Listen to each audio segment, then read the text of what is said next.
Good morning and welcome to the Monday Call, brought to you by NZ Funds. I'm Stefan Clark, Chief Client Officer at the firm. With millions of Ukrainians displaced and amid constant missile attacks, former Tauranga Mayor Tenby Powell took action by founding Kiwi Aid Refugee Evacuation, also known as Kiwi K.A.R.E. He moved to the Ukraine to deliver medical and humanitarian aid to red zones near the front line and extract civilians, often under gunfire. Today, Kiwi K.A.R.E. operates over 30 ambulances and seven other vehicles directly supporting humanitarian missions across Ukraine, with now having delivered hundreds of tons of aid. The charity's on-the-ground, hands-on approach has earned widespread respect internationally. In addition to his humanitarian work, Tenby has had a varied and successful career. He is a former colonel, has held several senior positions at Fletcher Challenge and Skellerup, was a representative on the APEC Business Advisory Council and chair of the New Zealand Small Business Council. He also co-leads Hunter Powell Investment Partners with his wife Sharon Hunter, founder of the successful computer company PC Direct. Tenby's calling in from Warsaw. Thank you so much for joining us today. There are so many things I want to talk with you about, but we only have so much time. So let's kick in with Kiwi K.A.R.E., the charity you've set up. And for listeners, if you're interested, you can read more about it at Kiwi K.A.R.E. with a K, Ukraine.co.nz, where there's also a link to a Give a Little page. What motivated you to start Kiwi K.A.R.E. in the first place and travel to the Ukraine at the beginning of it all? Well, good morning, Stefan. And firstly, thank you to you and New Zealand Funds for all this extraordinary support.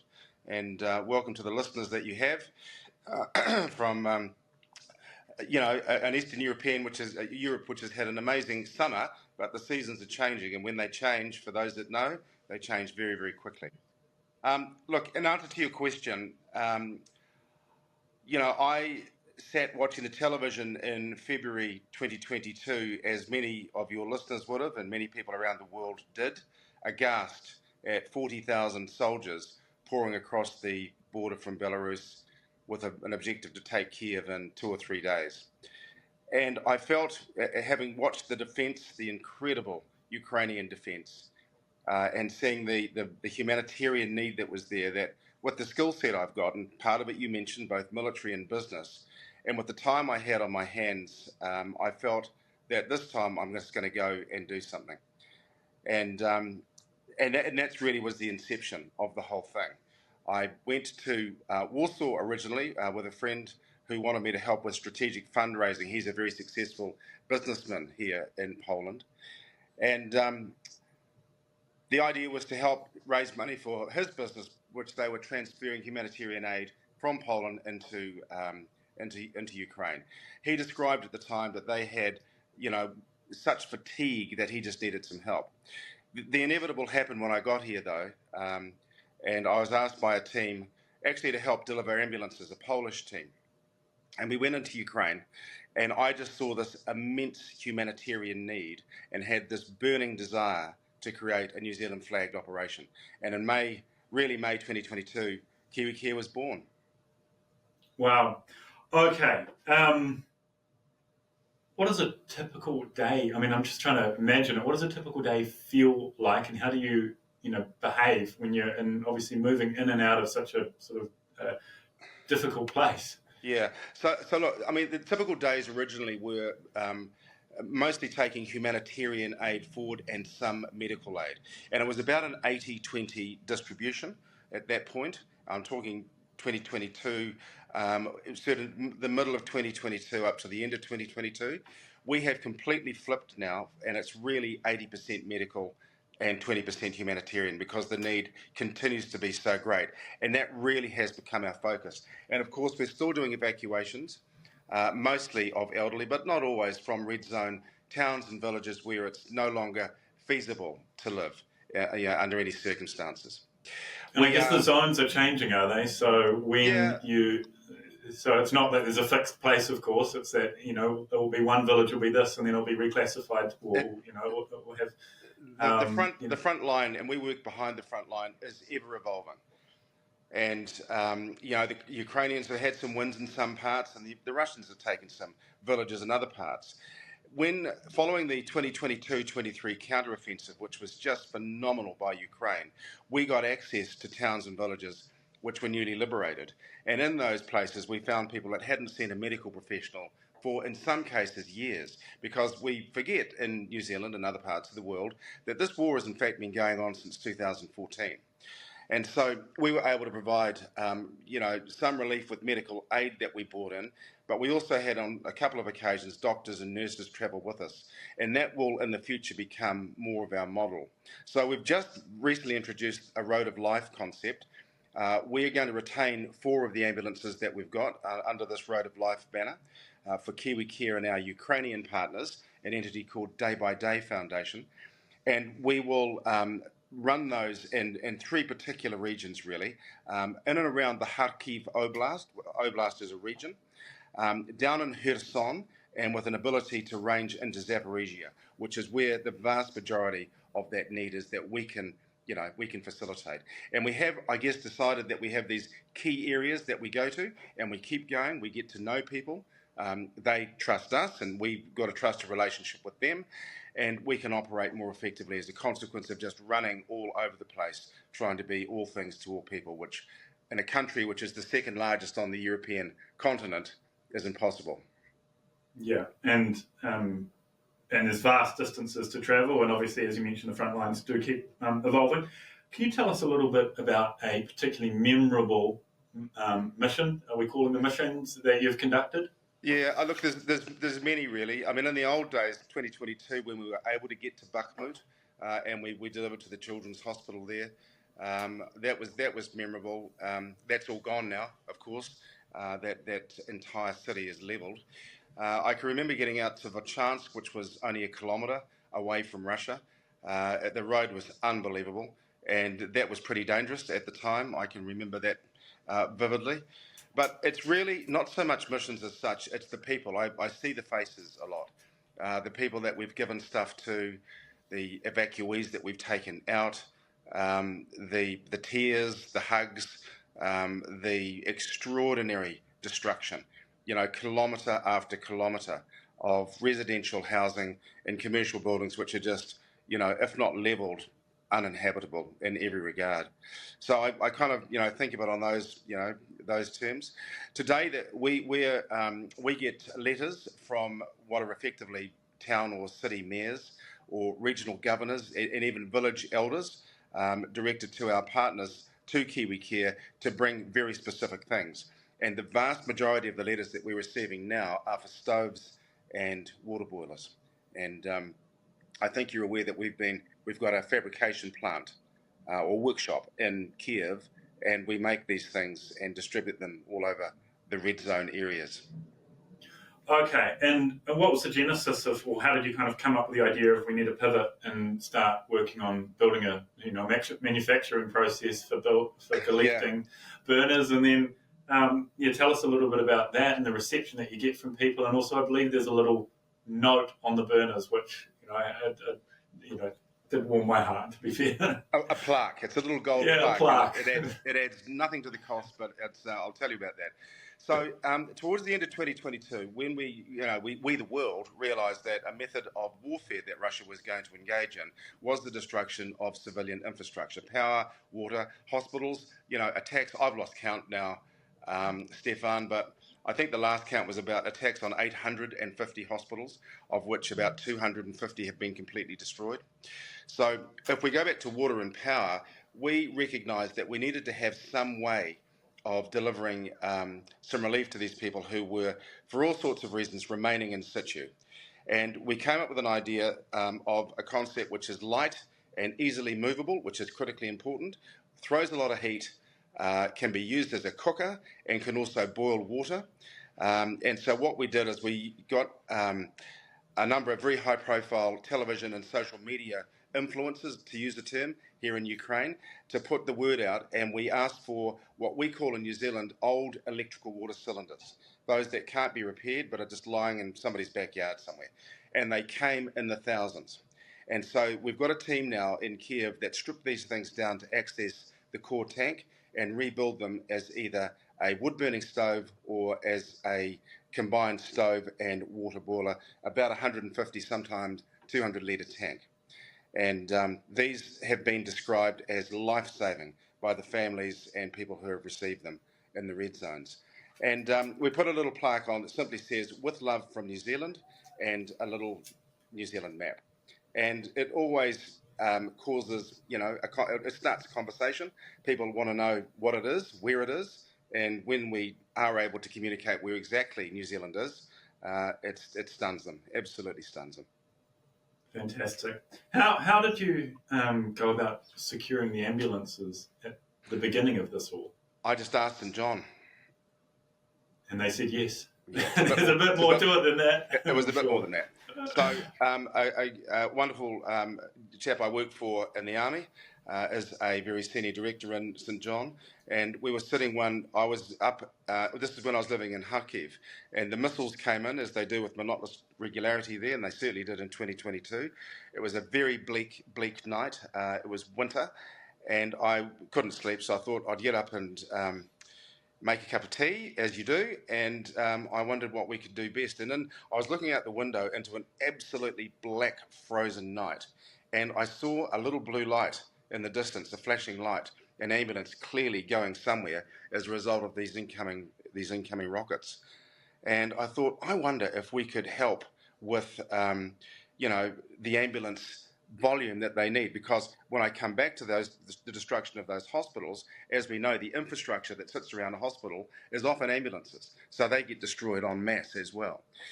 And so I wrote to this wonderful chap, emailed him, and he was incredibly supportive. His name is Stephen Franklin. He won't mind my mentioning this. And Stephen has been, supportive all the way through, and has introduced me to a range of people. Now, I need to be very clear with the ambulances that we've now got out of Australia and New Zealand. They are end of life in terms of fleet management. While they are in very good condition because the repairs and maintenance program has been so good, as it is in both our countries, it still isn't economically viable to keep them running with the kilometres they've got on them as an ambulance service in cities or in rural New Zealand or Australia. However, because they're going to medical units with incredible resources to fix them and keep them going, it's easier. It's a lot easier. But they come with the oxygen lines intact, the two-striker beds in the back or something similar, all the bells and whistles, and a really well-serviced engine, despite hundreds and hundreds of thousands of kilometres on the clock, which is fine. And so this is where this all came from, and this is where Road of Life has been incepted from as well, running effectively our own ambulance and evacuation service. Wow. Okay, so you've obviously been tapping into networks you've previously developed, and I mentioned in the intro that you're a colonel. How did your time in the military shape your willingness to pursue this and then also to execute it? Well, look, it's had a big impact, of course, and many of my closest friends in life are soldiers, sailors, and airmen and women. The New Zealand Defence Force is not big, and when you get to a certain level, you tend to know the vast majority of people. And so they have been incredibly supportive of our endeavours. And we've had ex-service men and women come and join us. We've had a lot of nurses that have wanted to come and join us. Some have, and we will be putting a call out for nurses yet again, because we do need qualified medical professionals to, staff the ambulances. Accepting that it isn't, it's tricky. It's a tricky environment in which to operate, and it can be dangerous at times. But it really is that mix of military and business, Stefan, which has come to the fore. We were living in Kharkiv in 2022, but I decided to live in Kiev on the advice of many people, where they said if you live in Kiev, you get to meet all the people that you need to meet. And that has absolutely been borne out to be true. Government officials, officials in other aid agencies, and we've got the ability to really, get stuff going into the red zones. And we've now got teams that operate in Kharkiv and down in Kherson, all with Kiwi K.A.R.E vehicles, funded from the incredible generosity of many thousands of New Zealanders. Okay. So what is it about the military and business experience that you have that enables you to execute it? Are there particular strengths that you feel that you possess that, has come to the fore?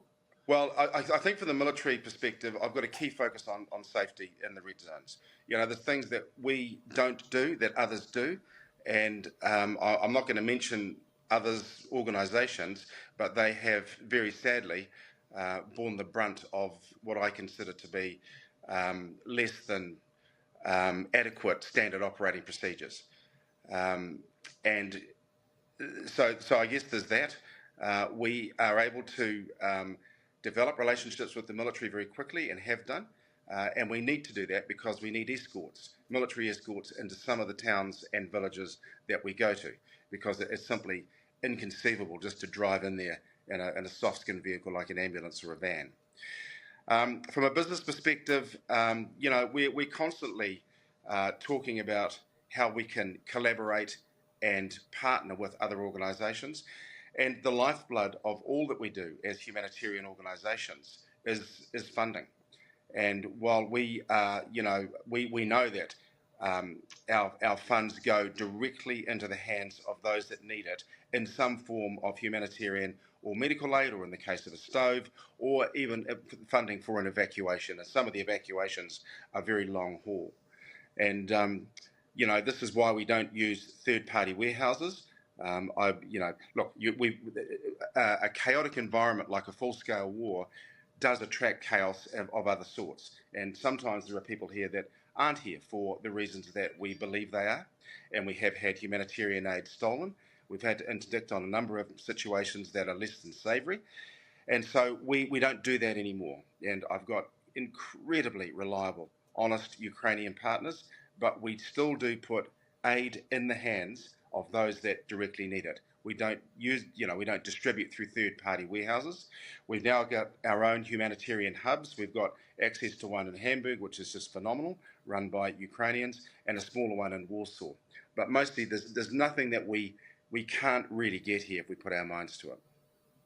Fantastic. I guess that's always one of the big challenges, is if you're thinking about donating to something, or if you're establishing a charity, is how much administration is needed to support it, and how much of it, more frankly, the money gets lost along the way before it actually achieves its goal. Absolutely. And so my understanding is you've, in the development of Kiwi K.A.R.E, you've tried to keep overheads across the board extremely low to enable, Well, we're volunteers. So the big cost in most of these organisations is accommodation, salaries and wages. And then, of course, the running costs, the purchasing of vehicles and the running of those vehicles. All we have is the purchasing and running of those vehicles. We have a workshop that, while we certainly pay for parts and what have you, they do the repairs and maintenance of the vehicles at either for free or at very, very low cost. Incredible mechanics and craftsmen. But we don't pay anybody any wages. So, and we're all volunteers, and we're happy to do that. The vast majority of us are in a position to be able to do that. And those Ukrainians that work for us in fabrication, we do pay a stipend to, just to keep, because we want to keep really, really qualified welders particularly, and we need to keep them as part of the team. And they would otherwise have to go and find work somewhere else. So it's we're not talking big wages here at all, but we do want necessity a core team. team. Yeah.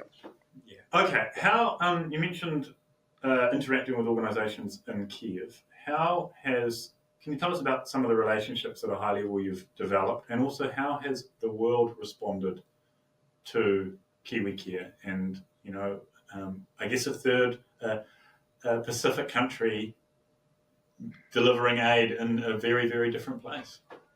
Yeah, look, the answer is incredible. We found it very easy to develop relationships.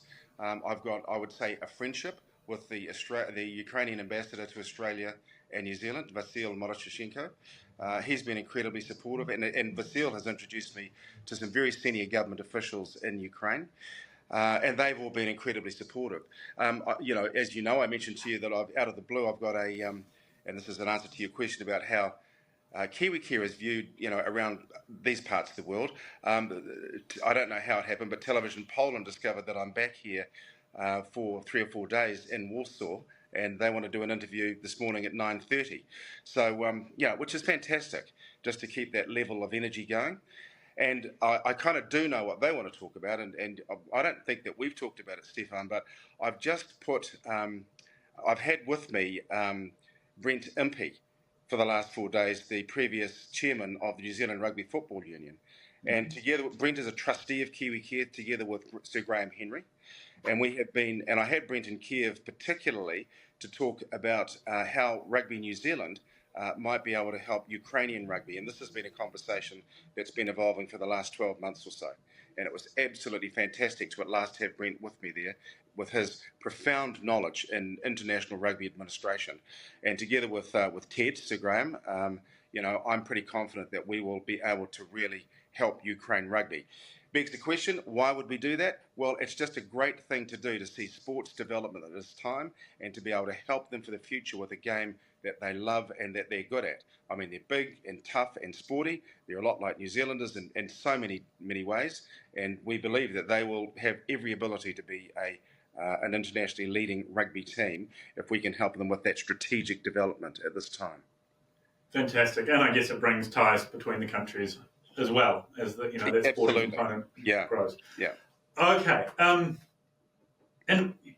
I guess building off that, connections within Kiev. If have you built connections within? You must have built connections within the military in order to be able to, ask for military support when you're doing your runs.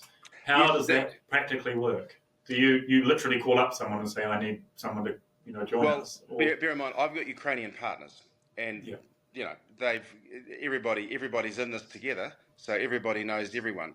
It's as it transpired, I've developed great friendships with a number of the brigade commanders, and and they are often writing and saying our medical units need certain support and we're happy to do that because they're saving lives. I mean, we are not in any regard and never will be engaged in the process of transporting weapons, ammunition, or soldiers, but we are very happy to provide medical support to those entities which are saving lives. And a lot of them are civilian anyway, going into the rear area and assisting with the stabilisation areas to bring soldiers back to hospitals in the rear.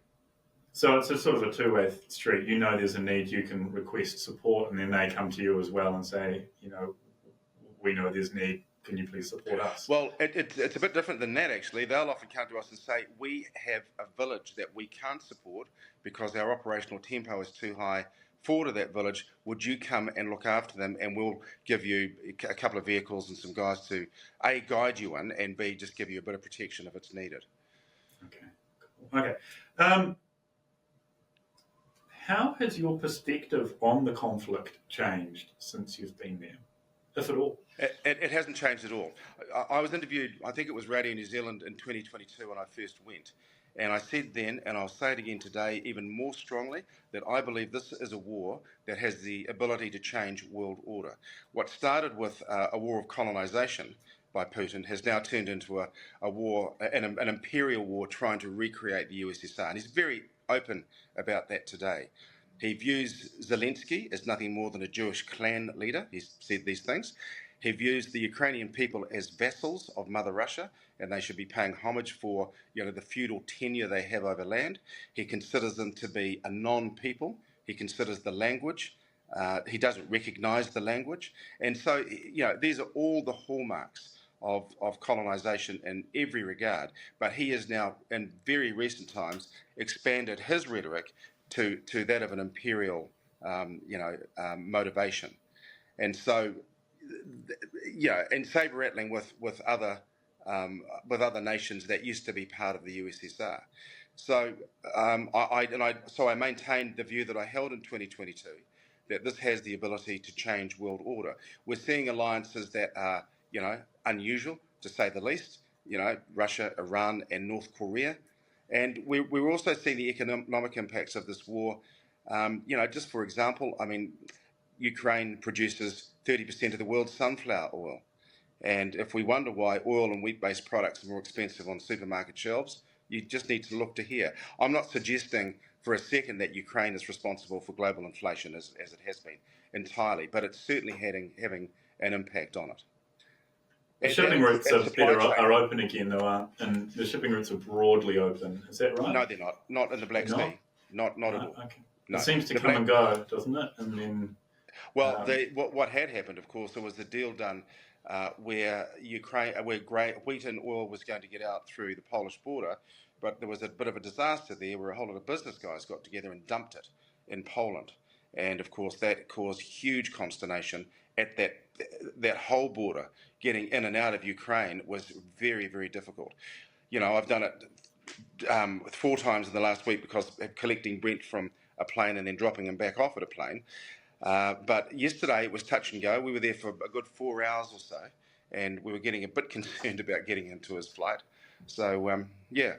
But, the Black Sea is still very much dominated by the Russian Black Sea fleet, including submarines, that is. And it's very, very difficult to have commercial trade operate in there when there's a full-scale war going on. Yeah, and I guess the risk is just so high. Okay. What do you think globally the biggest misconception about the war is? Or is it, or is the media, accurately reporting what you're seeing on the ground? Some media are accurately reporting it, and some are not. I mean, listen, we've had Trump come out and say that it's all over and Ukraine can't be rebuilt, it's that destroyed. This is just absolute nonsense. There is in the Donbass a significant level of destruction. There's no doubt about that. And that it is trillions of dollars to rebuild, but it can be rebuilt. However, the main cities, Dnipro, Kiev, Lviv, even right down in the south, Odessa, Mykolaiv and Kherson are fine in the circumstances. And the circumstances are that they've been hit pretty hard with missiles. They're still fine. The country is still amazing.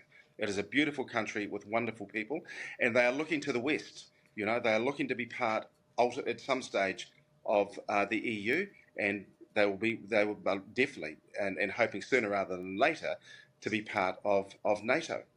This issue about the false flag operation that Putin has used to start this war, which is declare the Nazis out of the Donbass, is completely erroneous. It's just, I have yet to meet a Nazi in the Donbass. So, and we spend a lot of time there. So, it's an incredible country. They really value Western support. They share a lot of Western ideals. They're very commercial. While to the untrained eye, Ukraine may look like one big glorious farm, which it is, it's a lot more than that. It has, fin technology, for example, is world leading, just incredible. But the banking processes in Ukraine, tech of various sorts, including software development. There's some very big software development entities in Ukraine, and of course, and this will don't go without saying, in many respects, they will become world leaders in drone technology. I mean, this is a drone, other than artillery. This is a drone war, and the drone technology has exponentiated since 2022. Yeah. Okay. I mean, it's hard to make sense of the different narratives from abroad. I find obviously there's what's in the mainstream media, but then you read other things, and there's often contradictions. How do you feel that the Ukraine military is responding, given there's just consistent onslaught? Were they successful in the way that they hoped they would be? Incredible is the answer. And if I look at the counter-offensive 22-23, when they had the resources, they had the weapon systems, they had the vehicles, which are both heavy main battle tanks and infantry fighting vehicles. They had long-range artillery systems like HIMARS and what have you. Look what they did. It wasn't until Speaker Johnson turned the tap off, and that was that very long period of filibustering by the US, that they had to stop. And there's a number of what we call principles of war. And one of the principles, when you do have your enemy on the run, in the sense of a counter-offensive, is to maintain the momentum. And maintenance of momentum is a critical aspect of it. The Ukrainians had to stop because they ran out of all the stuff they needed to keep pushing the Russians out. And in the time, which was many, many months, the Russians have built incredible fortifications. They've dug in, they've mined, they've got tank entrapment, devices and all sorts of stuff. Notwithstanding that, and with very, very limited resources, the Ukrainians have still held them mostly. Sure, they've had to, they submitted mostly at Bakhmut. There are some significant pressures at Pokrovsk, but look what they've done at Kursk, which is to get an interdiction deeply into Russian territory with a view of drawing those troops, and most particularly around Pokrovsk, up there to shore up a defensive structure in and around Kursk. And that may well yet work. So they've got this ability to hold with very, very little and in defensive posture, but they've also got what we would call, in terms of maneuver warfare, the ability to think laterally and to go and do something which is a huge surprise to everybody. And that Kursk operation was indeed that. Okay. I'm conscious that you have a job and need to go to talk to Poland shortly. So last two questions. The first is, of my two, how do you see Kiwi K.A.R.E evolving from this point forward? Well, if we had what we call strategic funding, we would be able to lift into a completely different arena of both fabrication of stoves and water boilers, for example, medical and humanitarian aid distribution and rearward evacuations, and most particularly our Road of Life program, which is running an ambulance service which includes long-haul transportation to hospital, mostly for elderly people, mostly, who are left in those red zone towns. We would be able to really lift significantly and we would move the dial. We are moving the dial for the people we reach, but we would be able to move the dial more strategically if we had, really a strategic funder behind us. Okay. And my last question is for listeners and Kiwis locally and abroad, if they were, how would you like them to help? Well, funding is the lifeblood of humanitarian aid. It keeps the wheels of all the vehicles rolling. And, look, the New Zealanders have been incredibly generous, Stefan. We have a Give a Little page, which I had a sort of a goal of getting 500. I've just lifted it now because we got there in the 2 years, and we've got it up to 6, and I'll probably put that up to again at some stage. As you said, the website, Kiwi K.A.R.E Ukraine, Kiwi K.A.R.E with a K, Kiwi K.A.R.E Ukraine, does have a donation button on it, and we can take direct donations. I'm very happy to talk to anybody and do presentations. When I'm back in New Zealand, I've done over 50 presentations now in New Zealand and Australia, and they are fundraising presentations, and I'm very happy to come and talk to business groups or service groups or social organisations, whatever it is, about Ukraine. Absolutely happy to talk about what we do here. Fantastic. Okay, I'll let you get on with the rest of your day. Thank you so much for your time, and all the best. And when you're next to New Zealand, thank you, Steve. Be My great pleasure. to meet up in person.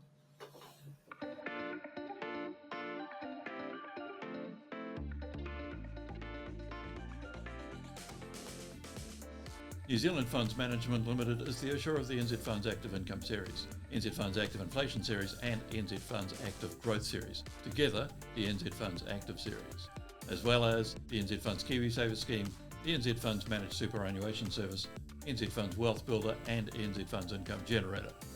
For further information or to request a copy of the product disclosure statement for each of these, please contact NZ Funds or visit nzfunds.co.nz. This recording is provided for information purposes only. The information provided is not intended as a substitute for specific professional advice on investments, financial planning or any other matter. Past performance is not an indication of future returns.